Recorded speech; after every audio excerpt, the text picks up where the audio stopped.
Hey guys, what's going on? It's your boy Leech. I'm back with another video, and this video is going to be a little bit different. In the background, you're going to be listening to a poem by a guy named Propaganda. He's a rapper. I really love his music. You should go check him out. I'll put a link to the original poem down in the link below. Down in the description below, and you can go check it out. But I'm not gonna have time this weekend to actually make a video and everything. But I'll really like to hear what y'all think about it, because I really found the poem to be very deep and very interesting. And it might point to certain things for some people who may not completely agree with it or like it, but I really like to hear y'all's thought about it. And it's more of on the line of what I said I'll be going into more of. So check out the poem, listen to it. In the gameplay, I don't know what it's gonna be. My gameplays are terrible. I think it's probably gonna be like some kill confirmed 40 kill game or something, like I don't know. But anyway, check out the poem. It's really good. I feel it's really good. And check out Propaganda. He makes awesome songs. But anyway, that's all I have for y'all. Enjoy, and I'll talk to y'all later. God bless y'all. All right. Well, 20 years, but you know, who's counting, right? 20 years she endured a said marriage where sister really ain't have no say in the original arrangements nor the terms thereof, but 20 years he beat her senseless. Somehow or another, she managed to muster up the quote-unquote bravery to stick around, because one day he decided maybe he shouldn't hit her no more. Now granted, that was due to outside pressure that threatened the security of his pockets, but he stopped, right? But the damage was done. And on their 40th wedding anniversary, they both decide, maybe we'll throw a nice little shindig. Spare no details, all expenses, pull out all the stops. Invite all their family and friends. She is to smile, celebrate her husband's greatness, talk about how far they've gone as a country, as a couple. They're to reminisce on the good old days when everybody knew their places. They're to talk about all the great the great triumphs that they've accomplished. All the lands and the places that they've conquered, that they stole, that they visited. And before any of their friends come, in the still silence, you could hear the creak of the floor as he walks, touches ever so gently, caresses the small of her back and says, babe, look how far we've come.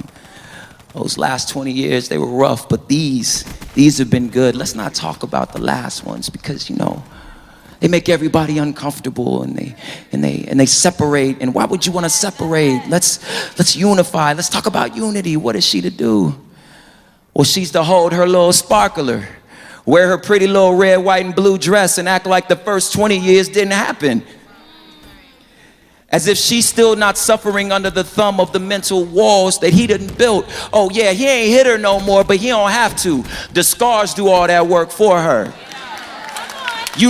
She ain't been the same since. Her hip, it's a little bit out of a place. Her jaw, it's kind of ajar to the left, so her smile a little crooked. And every once in a while, he compares her to other wives, like, she ain't as pretty as y'all are, but he turned to tell her, I don't see color, I don't see beauty.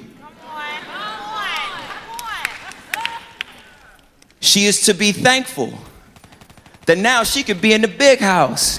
She is to celebrate her rights. Her right to vote, on what's for dinner, right? Things are good now, or at least they better than they were. You should pat your nation, your husband on his back. Tell him he's the greatest nation, the greatest country, the greatest man in the world. What is she to do? You ask, if it was so bad, why didn't she leave? As a matter of fact, why is she always playing the victim? Why is everything about her? Don't other wives get hit too? Don't all wives matter?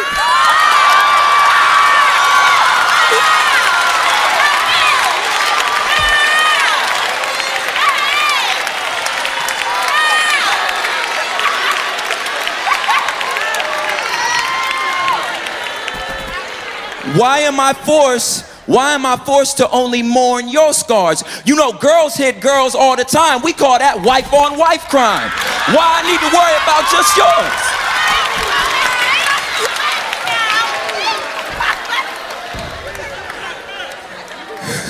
And if it was so bad, if it really was so bad, why was he not prosecuted? Why did not all of your friends who saw this all going on step in and say something? Maybe she's making this up. Why did your church not even step in, instead silenced you and said this is not our issues?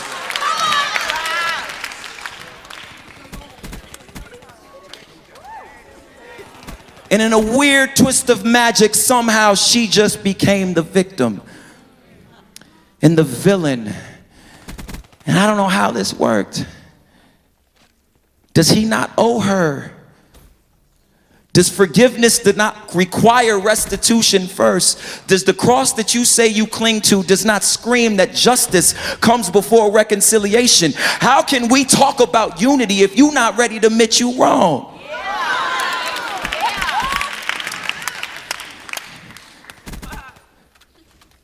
Is she not worth justice? And what about the ladies that fight back? Can you not understand why she might think to take matters into her own hands and punch this sucker every once in a while? Even though we know that vengeance is just a bastard version of justice, can you not understand the pain for which this young lady is suffering? Is it not too late to say you sorry, huh, Justice? Those thoughts don't plague your mind? I don't know. You know what? Never mind.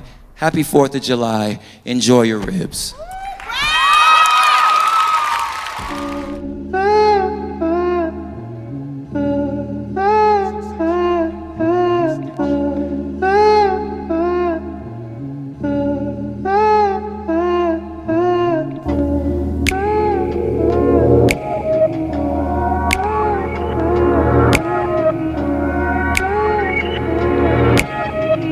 3 Kings.